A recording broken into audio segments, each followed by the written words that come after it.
Timers are often thought of as the heartbeat of an embedded system. Whether you need a periodic wake-up call, a one-time delay, or need a means to verify that the system is running without failure, timers are the solution. This chapter begins with a brief summary of the msp430 timers. Most of the chapter, though, is spent digging into the details of the msp430's Timer A module. Not only does it provide rudimentary counting and timing features, but provides sophisticated capture and compare features that allow a variety of complex waveforms or interrupts to be generated. In fact, this timer can even generate PWM, that is, pulse width modulation signals. Along the way, we examine the msp430ware driver lib code required to set up and utilize these timers. As the chapter nears conclusion, there's a brief summary of the differences between timer A and timer B. Bottom line, if you know how to use timer A, then you can use timer B. But there are a couple of extra features that timer B provides. We begin with a high-level overview of the msp430 timers. The msp430 F5529 timers are highlighted on this diagram. The timers shown here are similar to what you'll find on most msp430 devices, though not all 430s have as many timers as this. The instances of timer A are marked with yellow. Timer B is marked with pink. The watchdog timer, kind of hidden up there inside the system block, is highlighted with light brown, while as dark brown highlights the real-time clock, RTC_A. The nomenclature of the timer A and B peripherals may seem a little unusual at first. These two timers are very similar, but since they added a few features along the way, they bumped the name from timer A to timer B. As you can see, we have instances of both on the F5529. This said, there's a little bit more to the nomenclature than just the difference between timer A and timer B. The timer nomenclature is also determined by two other things. One of them is the number of CCR registers that each timer contains. That is, the number of capture and compare registers a given timer instance has. Also, which timer instance is it? If, for example, we have 3 timer A's on a part, we need to be able to determine one versus another, TA0, TA1, TA2.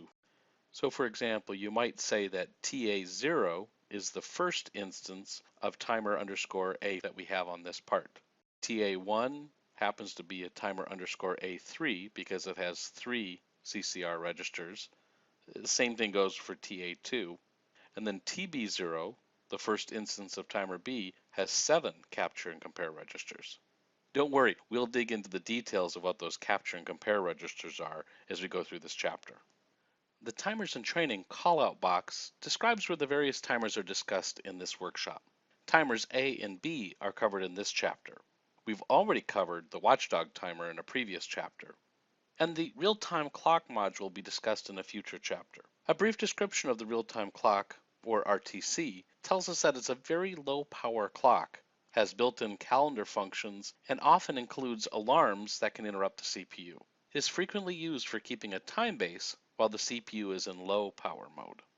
Before we discuss the details of timer A, let's begin with a quick overview describing how timers in general work. Specifically, we start with how a timer is constructed using a counter. Then we investigate the capture and compare capabilities found in many timers. A counter, seen in the middle of this slide, is the fundamental hardware element found inside of a timer. The other essential element is a clock input, and when the timer finishes, it can generate some action, like an interrupt. As you see here, the counter is incremented each time it's clocked. A 16-bit timer counts from 0 all the way up to FFFF, which is 64K. When the timer reaches its maximum value, it overflows. That is, it returns to 0 and starts counting upward again. Most timer peripherals can generate an interrupt when this overflow occurs. On timer A, the interrupt flag bit for this event is called TAIFG, or timer A interrupt flag. The clock input signal for timer A, named TA clock, can be one of the internal MSP430 clocks, or a signal coming from a GPIO pin. Often called timer counters because they provide both capabilities, they can generate interrupts or waveforms using a specific time base, or could be used to count external events occurring in your system. A side note about MSP430 timers, they don't generate interrupts or any other actions when you write to the control register. For example, writing 0 to the counter won't generate a timer A interrupt. Now on to capture basics. The capture feature does just that. When a capture input signal occurs, a snapshot of the counter register is captured. That is, it's copied into the capture register. This is ideal because we can get the timer counter's value captured with no latency and very little power used. In fact, the CPU isn't even needed, so it can remain in low power as this capture is done. To summarize, we can see that the top part of the diagram hasn't changed. The timer counter features are just the same as we talked about before. But when a capture is triggered, it's just going to copy the value out of the counter register into the CCR register, also known as the capture and compare register. Let's look at some details of the capture capability. The capture input can be connected to a couple of different signals, CCNA or CCNB, or triggered via software. The capture input hardware signals, CCNA and B, are connected differently for each CCR register and device, so you'll need to refer to the datasheet to see what options you have available. When a capture occurs, besides capturing the counter value, the capture mode can also trigger further actions. 1. A CPU interrupt can be generated. 2. We can trigger another peripheral. And 3. We can set or reset a pin. As we've seen, timer A and B have multiple CCR registers. Each CCR, though, has its own capture input signal. So, as we've discussed, the capture feature provides a deterministic method of capturing the count value when triggered. While a capture is quite handy, there's another really useful feature of the timers that we'll look at next. A key feature for timers is the ability to create a consistent periodic interrupt. We know that timer A can do this, but its frequency, thus far, has been limited to counting up to 64K. So while the timer may be consistent, it's not very flexible. Thankfully though, the compare feature of these timers helps to solve this problem. Once again, the top portion of this diagram remains the same. Our clock input, the counter, and the action, in this case the interrupt. As you can see, we're going to use the CCR register again, but this time we're going to use it in compare mode. In this mode, whenever a match between the counter and the compare occurs, a compare action is triggered. Compare actions can include 1. Generating an interrupt to the CPU, 2. Signaling another peripheral, such as an A to D conversion, or 3. Changing the state of an external pin. In fact, the modify pin action is actually quite powerful. Using the timer's compare feature, we can create sophisticated PWM waveforms. We look at generating a simple PWM in the optional lab exercise of this chapter. This example of a timer 0 A7 gives us a way to summarize the timer's hardware. Remember, timer 0 in this case means the first instance of timer A on the device. Underscore A7 means that it's a timer A device that has 7 capture and compare registers, CCRs. The clock input in this example can be driven by TA clock from a pin, A clock, SM clock, or another internal clock called in clock. The clock input can be further scaled down by a 5-bit scalar value. Finally, the TA0IE, that is the timer A0 interrupt enable, can be used to allow or prevent an interrupt, the TA0IFG, from reaching the CPU whenever the counter TA0R rolls over. Now that we've reviewed the timer counter basics, let's dig into the 4 steps needed to actually make them go. The first step is configuring timer A's control register, TACTL. What clock do you want to use? Which count mode, which we'll discuss in a minute, do you want to use? And finally, should we generate an interrupt to the CPU when TAR, the counter, rolls back to 0? Step 2. Set up each CCR that you'll need for your application. In some cases, you'll use the CCR register for capture, while in other cases, you might utilize it for the compare feature. 3. We'll need to start the timer. We also listed clearing timer interrupt flag bits, which is normally done right before starting the timer. Finally, step 4. If you're generating interrupts with the timer, you'll need to have 1 or 2 interrupt service routines. While interrupts are covered in the last chapter, we'll briefly summarize them again in the context of timer A.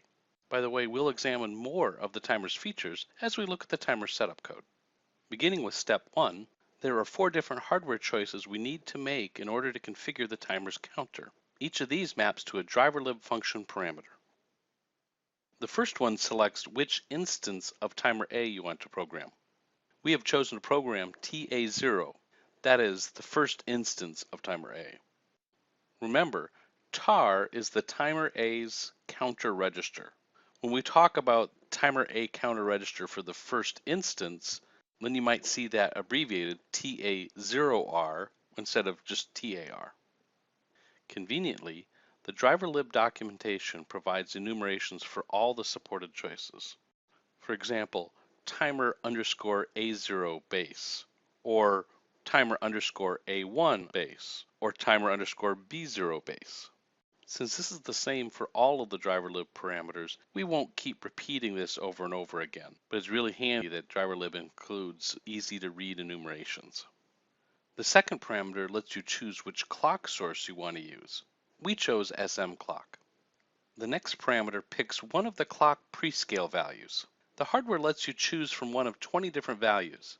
We picked divide by 64. This makes it easier for you to adjust the clock rate closer to the timing that you need for your system. Parameter 4 lets you decide whether to interrupt the CPU when the counter rolls over to 0 or not. This parameter ends up setting the TA0 interrupt enable bit. Finally, do you want to have the timer counter register, TAR, reset when the other parameters are configured, or should it be left alone with whatever count value it already contains? We've been programming the timer A configure continuous mode function. What does continuous mode mean? Continuous is just one of 4 modes that timer can be placed into. Oddly enough, one of the modes is that the timer can be stopped. Of course, one advantage is that it's not consuming any power in this mode. Well, just a minute ago, we looked at the continuous mode. As you can see, the counter counts up to FFFF and then rolls back over to 0. When it rolls over, the timer can generate a CPU interrupt if you enable it to do so. In fact, we can see in this diagram, it had 2 opportunities to do so, and we've highlighted those with the red arrows. The up mode is similar to continuous, except that instead of counting up to FFFF, it counts up until it reaches the value in the CCR0 register. You may notice in the up case that each timer period can generate 2 interrupts rather than just 1. Also, notice that the driver_lib function is now named timer A_configure up mode. We'll look more closely at both of these details in a minute. As a quick aside, for each timer, CCR0 is special when compared to the other CCR registers. Besides having an interrupt dedicated to it, it's the only one that can act as the count up to value. Finally, the fourth mode is called up down. It's similar to the up mode, except rather than resetting back to 0, it just changes direction and counts back down. This effectively doubles the timer's period. In other words, it halves the frequency. This could be useful, for example, if you're trying to get the timer to go very slowly.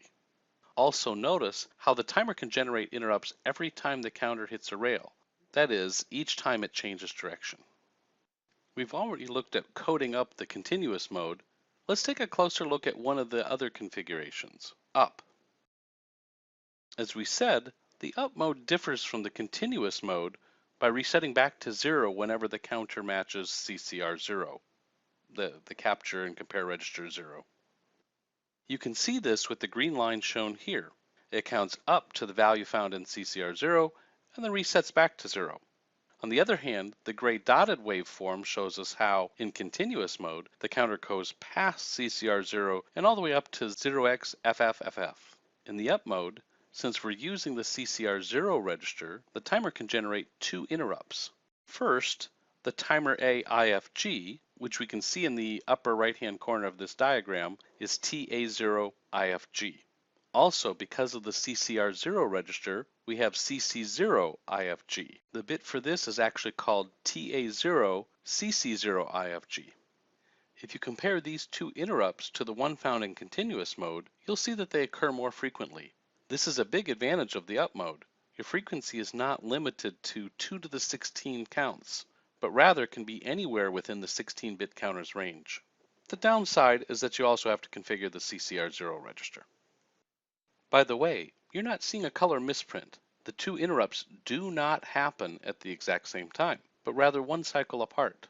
The CC0 IFG occurs when there is a compare match, while the TA0 IFG interrupt occurs once the counter goes back to 0.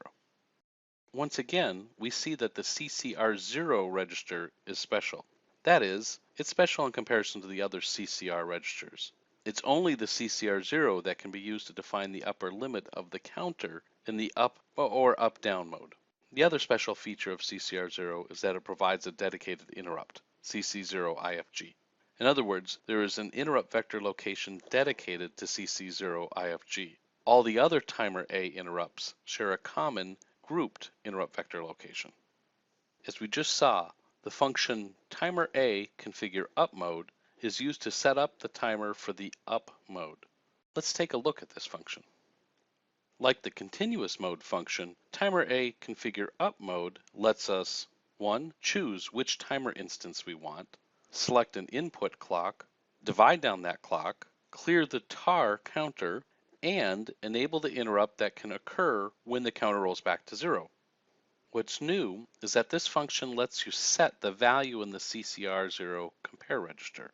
This effectively creates the count up to value. Also, you can determine whether a CPU interrupt is generated when the counter's value matches that in CCR0.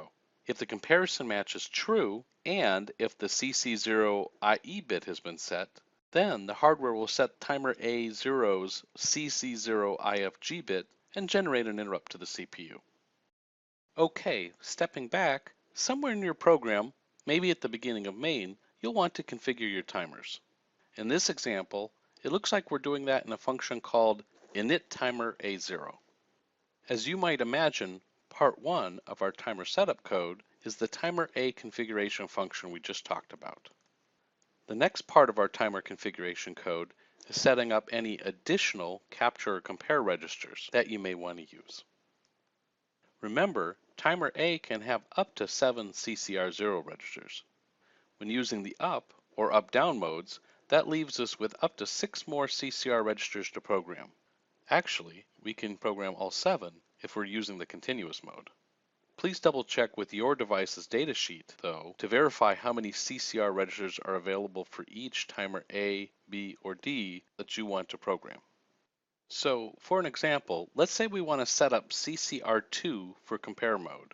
That is, we want to compare CCR2 to the timer counter's tar register and effect some action when they match.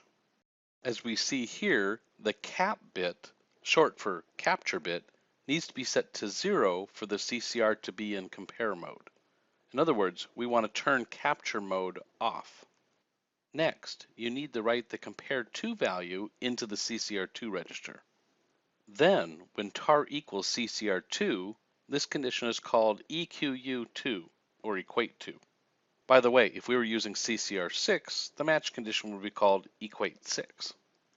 If enabled, equate2 drives the interrupt flag high. That would be CC2 IFG. Also, the timer's output signal, in this case TA0.2, is modified by equate2. This signal is available to other peripherals. For example, the signal could be used by many msp430s to initiate an analog to digital conversion, or a DMA transfer. Another option would be to route this signal to a pin. How the signal appears on the pin is very flexible. In just a minute, we'll examine the various pin output modes you can select from. Looking at the appropriate driverlib function, we can see just how easy it is to set up the CCR for compare. The timer A init compare function will, among other things, turn off the capture mode. In other words, it'll put the CCR into compare mode. One of the first choices you need to make is which CCR do you want to use. For our example, we chose CCR2. Next, do you want to interrupt the CPU whenever a match occurs, or not? Then, how do you want the timer to treat the output signal? There are 8 options for how the signal can be manipulated. For this example, we chose the output mode called Set Reset. Once again, with so many different output mode choices, we'll come back and speak more about this in just a minute or two. Finally, what compare2 value do you want to set into register CR2? We chose a funny looking number. Well, that is if you're a vegetarian. In a real application, though, you would actually pick this number based upon whatever timing was needed for your system. Adding this to our previous timer code, here's a summary of what we have thus far. Part 1 of our code configures the timer counter, that is, the main counter control register of timer A. Part 2 configures the various capture and compare registers. Due to limited space on this slide, we only set up CCR2. In a real application, you might use all the CCR registers, in which case you'd need to call the timer A init compare function or init capture function multiple times. Before we move on to part 3 of our timer configuration code, let's take a quick look at those different output mode options. On a previous slide, we saw that the timer has an output signal out, which can be used to drive an internal peripheral or a pin. For example, on the F5529, CCR2 from timer 0 can drive pin 24. As we've tried to show here, setting the output mode actually sets the out mod field in timer A0's CCR2 control register. The output mode settings determine how the out signal changes whenever a compare match occurs. It can be handy, if needed, to be able to read the out signal by just looking at bit 2 in the CCR2 control register. Let's go ahead and take a look at the first output mode. As we just saw, each CCR register has its own associated pin. For example, with CCR1 on timer 0, this pin would be named TA0.1. CCR2 would have TA0.2. If the CCR is in compare mode, the pin is an output. For capture mode, it can either be an input or an output. When the pin is used as an output, its value is determined by the out bit field in its control register. Besides routing the CCR out signal to a pin, it can also be used by other msp430 peripherals. For example, the A to D converter could be triggered by it. So, what is the value of out for any given CCR register? As we said, the value of out is determined by the out mode selection we made. If out mode is equal to 0, then out is not changed by the timer's hardware. That is, it's under software control. You can set out to whatever value you want by just writing to the register. Okay, so then what happens to out when out mode equals 1? Well, first, let's look at what happens when tar equals CCR1. Notice when the timer counter tar counts up to the value in CCR1, that is, when they're a match, then a valid comparison is true.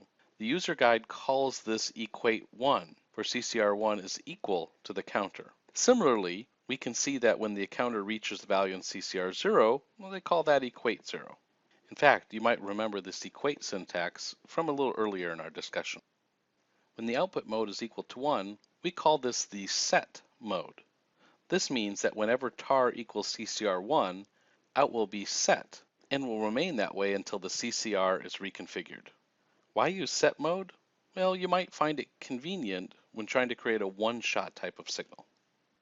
As we note here, out mod doesn't affect how interrupts work. It only affects how out itself changes. Okay, let's look at output mode 2. This one is called toggle reset mode, and it's a bit more interesting than the previous output modes. For each of the names, toggle and reset correspond to a different event.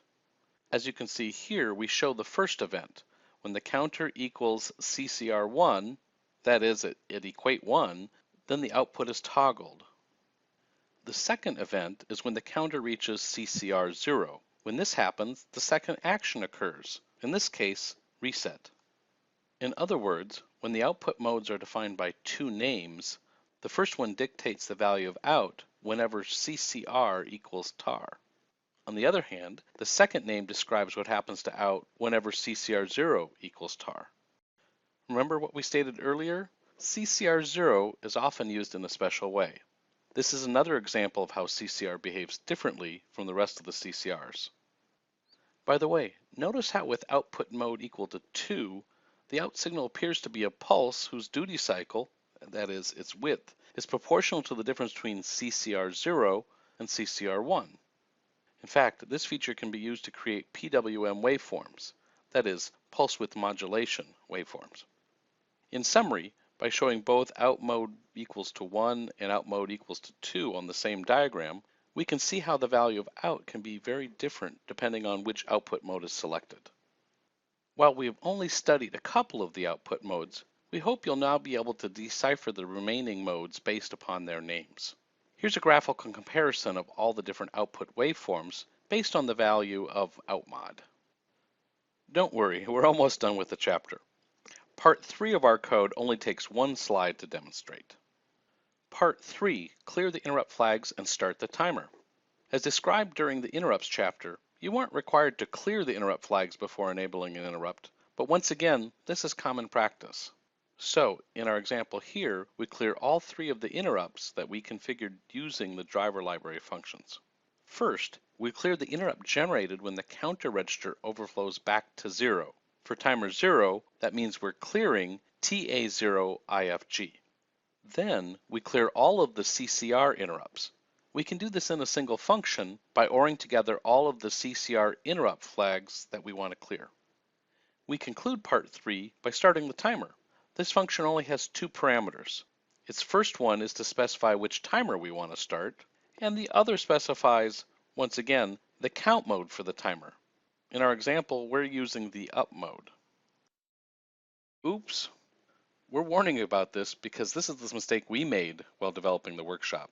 As dumb as it sounds, we missed the fact that you need to set the counter mode, that is, up, in the start function. When we cut and pasted this function from another example, we never thought to change this parameter and found out the hard way that you need to specify the count mode in both places, in the configure up mode function and in the start counter function. And finally, we're to part 4. Here, we need to manage the code for our interrupts. The last part of our timer code is actually a review since we've already covered interrupts in detail in a previous workshop chapter. The code example, which we'll show on the next slide, handles both timer interrupts. Hopefully, you remember that timer A has one interrupt dedicated to CCR0, as well as a group interrupt for all the other timer A events. In trying to keep our discussion as short as possible, we're not going to go through this code line by line. If you don't remember how to write ISRs and set up interrupt vectors, please refer to the interrupts chapter of this workshop. Our last topic highlights some of the differences between the timer A and timer B peripherals. For the most part, the timer A and timer B peripherals are the same. If you were to port the code from timer A to timer B, as we do in one of the optional lab examples, the biggest thing you'd have to do is replace all the references to A with B. Bottom line though, each timer has its own small advantage. Timer A can latch the capture and compare input bit. This gives timer A a sample and hold feature, which is a slight advantage when using the timer for communications, like for example when bit banging a UART in software. Then again, most msp430 devices now have dedicated UART peripherals. On the other hand, timer B has a couple of features that give it a slight edge when creating PWM waveforms. For example, by double buffering the CCR registers, they can be updated without altering the current values, which is handy when driving H-bridges. Once again, we finally reached the lab exercise portion of the chapter. Similar to the interrupt lab, we want to toggle an LED based upon an interrupt. In this case though, we'll use timer A to generate the interrupt as opposed to a push button. In part A of the lab, we'll put timer A into continuous mode and use the main timer counter's rollover interrupt, TA0IFG. In part B, we do the same thing as in part A, but this time we use the up mode. Oh, and we also provided a solution for part B where we use timer B. Comparing these two solutions will show you just how similar these two peripherals are. In part C, we actually dispose of interrupts. Rather than toggling the LED in an ISR, if we can, it's much better to drive it directly from the timer's output. In order to make this happen, we'll need to use a wired jumper to connect the output of the timer to one of the Launchpad's LEDs. Here's a picture of the jumper connection you'll need to make for the F5529 USB Launchpad. This connects the output of timer A0 to an LED. And here's the jumper connection you'll need to make for the FR5969 FRAM Launchpad. Finally, the optional part D of this lab uses a driver library function to create a simple PWM waveform. You can change the blink rate of the LED by changing the PWM's parameters. We have you set up the PWM to blink the LED, but if you make the rate fast enough so that the eye can't see the blinking, you can use this function to make the LED appear bright or dim. While this isn't as fancy as we can get with PWM waveforms on timer A or on timer B, it's a great way to get started with PWM.